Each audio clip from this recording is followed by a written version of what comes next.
विधानसभा चुनाव 2017 के अंतर्गत रामपुर कलेक्ट्रेट पर विभिन्न दलों ने ताकत और जोर आजमाइश कर नामांकन पत्र दाखिल किए। निर्धारित समय 11 बजे से 3 बजे तक के बीच सबसे पहले बसपा प्रत्याशी प्रदीप गंगवार ने 36 बिलासपुर विधानसभा से नामांकन किया। वहीं 36 बिलासपुर विधानसभा से ही कांग्रेस के प्रत्याशी संजय कपूर ने भी नामांकन किया और सादर से बीजेपी प्रत्याशी शिव बहादुर सक्सेना ने नामांकन किया। इससे पहले सभी लोगों ने अपने क्षेत्रों में जनसभा कर अपनी अपनी जोर आजमाइश की है और लोगों से वोट डालने की अपील भी की है।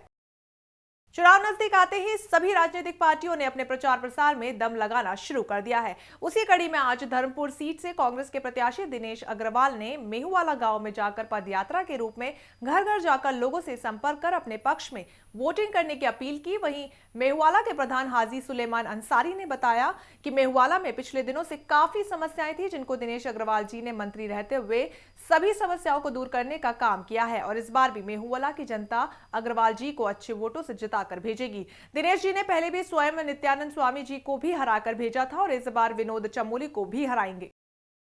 विधानसभा चुनाव को देखते हुए कोर्ट द्वारा विधानसभा से तमाम राजनीतिक दलों से चुनाव में सभी प्रत्याशी अपनी ताल ठोक चुके हैं। वहीं कोर्ट द्वारा विधानसभा से निर्दलीय प्रत्याशी के रूप में सुधीर बहुगुणा भी अपनी किस्मत आजमाने के लिए चुनावी रण में उतरने को तैयार हैं। सुधीर बहुगुणा कांग्रेसी कार्यकर्ता भी रह चुके हैं और पूर्व कैबिनेट मंत्री हरक सिंह रावत के करीबी भी माने जाते हैं, जबकि स्वयं हरक सिंह रावत बीजेपी के चुनाव चिन्ह पर कोर्ट द्वारा विधानसभा से चुनाव लड़ रहे हैं। नामांकन से पूर्व सुधीर बहुगुणा ने प्रेस वार्ता के दौरान राष्ट्रीय पार्टियों को आड़े हाथों लेते हुए कहा कि पहले जो राजनीतिक पार्टियों का जनता के प्रति उद्देश्य हुआ करता था वो धरा का धरा रह गया है। राजनीतिक पार्टियां जनता की समस्याओं को भूल चुकी हैं।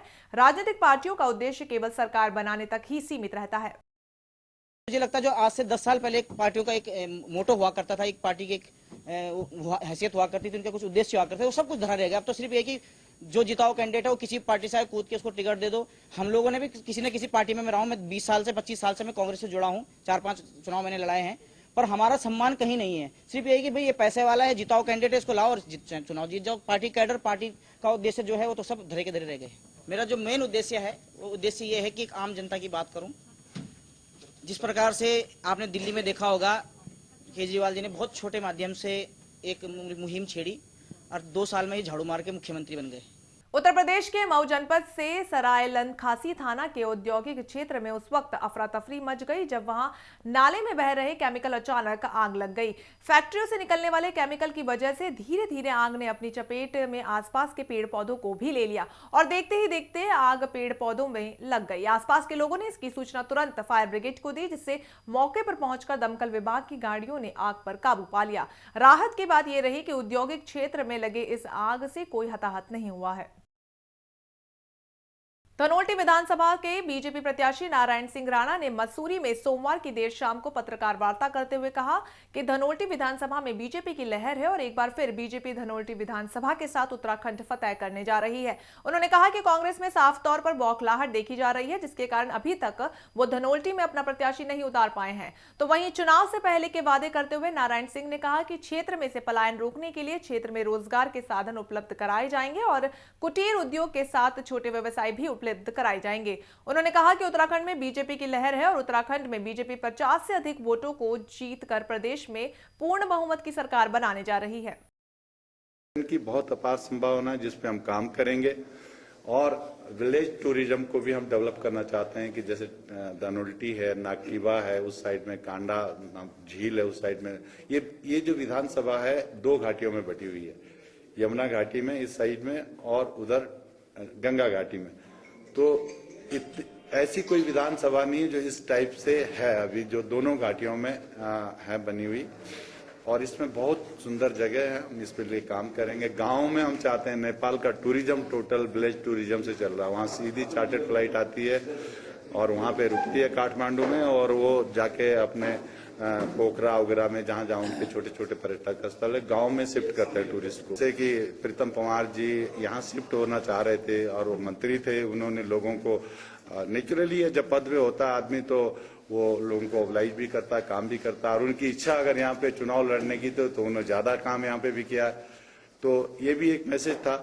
हो सकता है उस मैसेज की वजह से मुझे अधिकृत किया गया सीनियरिटी के नाते। ईरान में कोई दिख नहीं रहा, नॉमिनेशन ही नहीं हो रहा, अभी तक किसी का प्रत्याशी नहीं डिक्लेयर किया तो किससे करे। हमारा देखिए निर्दलीय से तो कोई मुकाबला नहीं है। नानकमत्ता विधानसभा में आज एकमात्र कांग्रेस प्रत्याशी गोपाल सिंह राणा ने नानकमत्ता विधानसभा से अपना नामांकन दाखिल किया। गोपाल सिंह राणा ने कांग्रेस की उपलब्धियां बताते हुए कहा कि कांग्रेस को यहां की जनता भारी वोटों से कांग्रेस पार्टी को जिताएगी। वहीं अब देखने वाली बात यह है कि 26 जनवरी को जहां गणतंत्र दिवस के चलते छुट्टी रहेगी, वहीं आखिरी दिन यानी 27 जनवरी को अब बचे हुए प्रत्याशी अपना नामांकन करा पाएंगे या नहीं। देखिए, मुझे नानकमत्ता विधानसभा क्षेत्र की जनता पर पूरा भरोसा है और इस बार नानकमत्ता की जनता ने, मतदाता ने पूरा मन बना लिया है कि कांग्रेस को भारी वोटों से विजयी बनाएंगे, क्योंकि जनता विकास के लिए लालायित है। 5 सालों में विकास का पहिया जाम हो गया, विकास के नाम से कुछ भी नहीं हुआ नानकमत्ता विधानसभा क्षेत्र में। मैं समझता हूँ 5 साल और पीछे हट गया नानकमत्ता विकास के क्षेत्र में। तो मैं समझता हूं कि नानकमत्ता विधान क्षेत्र की जनता कांग्रेस को भारी वोटों से, रिकॉर्ड वोटों से जिताएगी, मुझे पूरा भरोसा है। उत्तर प्रदेश के जिला रामपुर कोतवाली सिविल लाइन क्षेत्र के ग्रीनवुड स्कूल के पास IDBI बैंक, जहां 21 जनवरी को बैंक के अंदर ही काम कर रहे कर्मचारी किसी बात को लेकर भिड़ गए। बैंक में मौजूद एक ग्राहक ने लाइव मारपीट का वीडियो बना लिया और उसके सार्वजनिक कर दिया गया है। इस घटना से बैंक के अधिकारियों में हड़कंप मच गया है। बैंक के उच्च अधिकारियों को कारणों का पता कर रहे हैं, तो वही वायरल वीडियो का सच जानने के लिए पुलिस भी अधिकारियों से पूछताछ कर रही है। यूपी के शाहजहांपुर में एक प्रत्याशी बेहद अनोखे ढंग से नामांकन करने गया, जिसे देखकर आप भी हैरत में पड़ जाएंगे। यहाँ एक प्रत्याशी अर्थी पर लेटकर नामांकन के लिए गया। निर्दलीय प्रत्याशी किशन वैद्यराज का कहना है कि आज के नेताओं की जनता के प्रति भावनाएं मर चुकी हैं, जिसके चलते वो अर्थी पर जाकर नेताओं की आत्माओं को जगाना चाहता है। जी हाँ, अर्थी पर लेटा ये शख्स जिंदा है और कोई असली अर्थी नहीं है, बल्कि एक निर्दलीय प्रत्याशी इस पर लेटकर अपना पर्चा दाखिल करने जा रहा है। इन साहब का नाम है किशन वैद्यराज। ये हर चुनाव में कुछ ऐसा करते हैं जो बिल्कुल अनोखा होता है। यहाँ बाकायदा लोग उन्हें अपने कंधों पर नामांकन के लिए ले जा रहे हैं। रास्ते में जो कोई देखता है वो उस अर्थी को समझकर रास्ता दे देता है। इस प्रत्याशी की माने तो वो इस तरह से उन नेताओं की मरी हुई आत्मा को जगाना चाहता है जो हर चुनाव में सिर्फ जनता को ठगना चाहते हैं। उसका नाम देश के नेता जो है मर चुके हैं।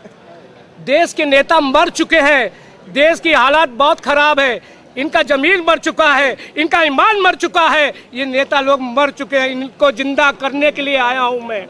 किस कपड़े को ओढ़ के आए हैं? ये कफन पहन के आया हूँ। अर्थी पे लेट के आए थे? जी, अर्थी पे लेट के आया हूँ, इसलिए कि आज को मेरी हालात देख के नेता लोग जिंदा हों, क्योंकि उन्हें देश अगर संभालना है तो। मेरी जनता ये हिंदुस्तान की बहुत परेशान है, टूट गई जनता, इसीलिए हमने ये मजबूरन ये पेश रखा। इस बुलेटिन में फिलहाल के लिए इतना ही। देश और दुनिया की तमाम खबरों के लिए आप देखते रहिए इंडिया क्राइम। नमस्कार।